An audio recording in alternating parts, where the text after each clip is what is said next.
Art and artificial intelligence, an unlikely duo, yet they've begun to dance a fascinating tango. AI-generated artworks are disrupting the creative scene. But how does it work? Meet generative adversarial networks, or GANs. These clever algorithms learn from thousands of examples, then generate their own unique pieces, like a virtual Van Gogh, studying and imitating, until it's ready to break the mold. Then there's Deep Dream, Google's trippy AI art tool.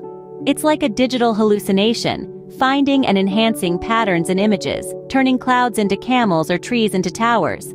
And finally, there's the Transformer.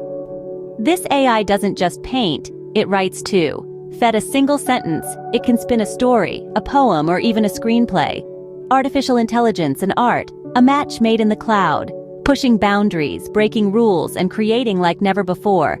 This is the future of creativity, happening right now.